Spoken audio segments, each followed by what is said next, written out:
Zionis dalam ancaman, PBB beberkan kekejaman Israel gusur paksa hingga melakukan serangan kepada anak di Palestina.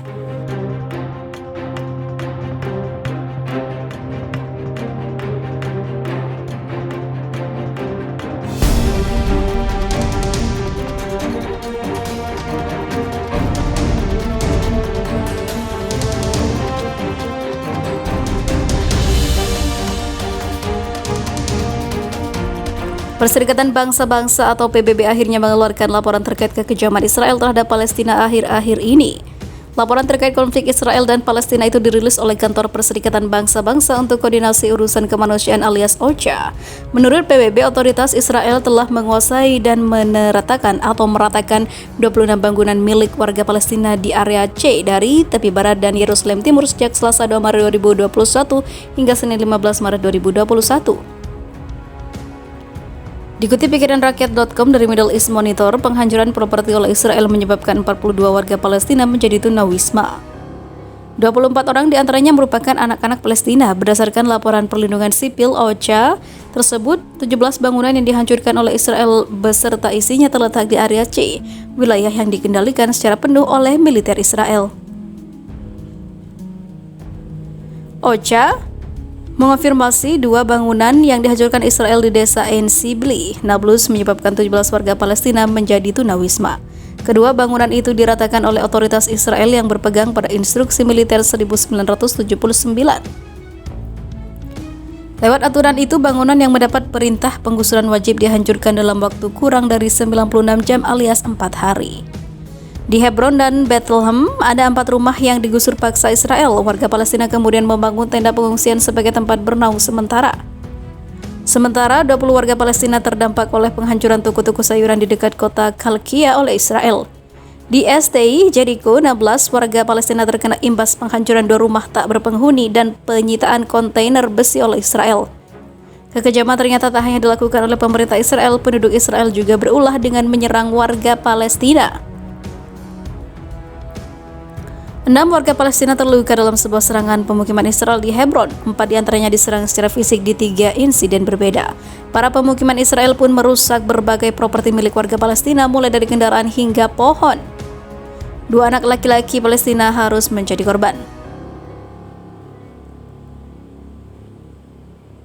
Berdasarkan sumber Palestina, pemukiman Israel telah merusak setidaknya 5 kendaraan, 1 rumah dan lahan pertanian di desa Jalut dan juga Huwara di distrik Nablus, serta Kafr Adik dan juga Brukin di distrik Salfit. Sementara itu, kini Israel harus akan menanggung akibatnya karena ICC akan membawanya ke pengadilan internasional. Bagaimana kelanjutannya?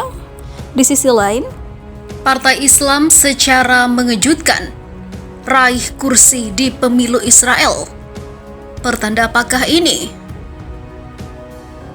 Partai Islam Konservatif RAM secara mengejutkan memenangkan suara minimal untuk mengamankan kursi di parlemen Israel dalam pemilu pada Selasa 23 Maret 2021.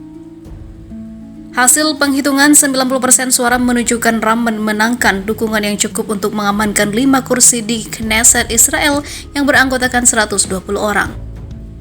Pemimpin RAM, Mansour Abbas, merupakan politikus muslim konservatif. Meski begitu, ia menyatakan tidak menutup peluang partainya bergabung dengan pemerintahan Perdana Menteri Benjamin Netanyahu jika menang lagi pemilu. Padahal selama ini partai politik komunitas Arab lainnya di Israel membenci pemerintahan Netanyahu lantaran kerap menjelekkan orang Arab Israel dan isu konflik dengan Palestina. Kami siap untuk terlibat dengan kubu Perdana Menteri Benjamin Netanyahu atau para pesaingnya, kata Abbas kepada radio Israel seperti dikutip AFP.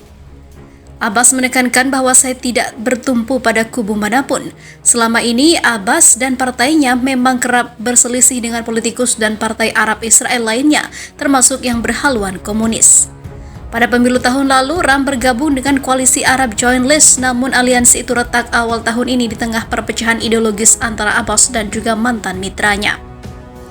Beberapa minggu sebelum pemungutan suara kemarin, Abbas menunjukkan keterbukaan untuk berurusan dengan Netanyahu. Abbas berpendapat bahwa para pemimpin Arab memiliki tanggung jawab untuk bermitra dengan siapapun yang berkuasa untuk mengatasi epidemi kejahatan yang mengguncang komunitas Arab di Israel. Pemilu pada Selasa pekan ini merupakan yang keempat kalinya digelar Israel dalam 2 tahun terakhir. Hasil exit poll yang dirilis Channel 12 dan Channel 13 menunjukkan deadlock antara blok pro Netanyahu dan blok politik yang ingin melengsarkan sang Perdana Menteri.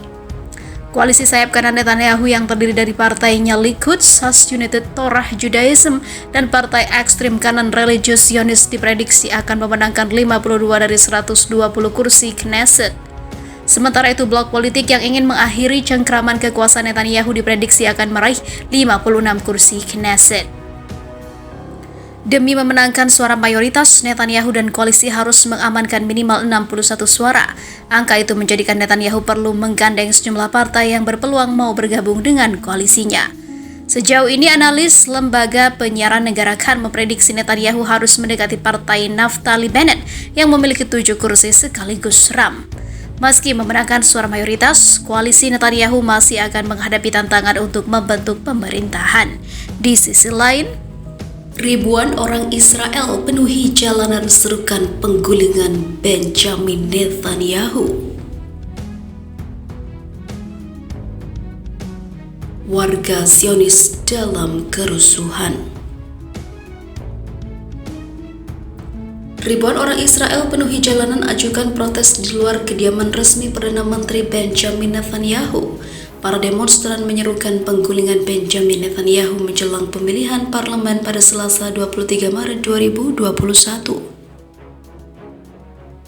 Aksi protes yang terjadi setiap minggu terhadap Benjamin Netanyahu telah berlangsung selama 9 bulan. Namun para pengunjuk rasa telah kehilangan kekuatan dalam beberapa bulan terakhir karena cuaca musim dingin dan setelah pemilihan awal diumumkan. Tepatnya pada bulan Desember 2020 lalu, unjuk rasa pada Sabtu 20 Maret 2021 malam di Yerusalem Tengah adalah aksi yang terbesar dalam beberapa bulan ini. Gerakan protes itu terjadi sebagai bentuk ketidakpercayaan masyarakat terhadap Benjamin Netanyahu. Mereka menilai dia tidak bisa menjabat sebagai Perdana Menteri saat tengah diadili karena berbagai tuduhan korupsi. Di sisi lain, banyak juga para demonstran yang keberatan dengan penanganannya terhadap krisis COVID-19. Jajak pendapat memperkirakan pemilihan akan berjalan secara ketat pada Selasa 23 Maret 2021 mendatang. Benjamin Netanyahu serta sekutu agama dan nasionalisnya berjuang untuk mendapatkan mayoritas kursi di 120 anggota Knesset atau parlemen. Dikabarkan The Guardian, Benjamin Netanyahu mengandalkan kampanye vaksinasi yang sangat sukses untuk mendorongnya menuju kemenangan dalam pemilihan.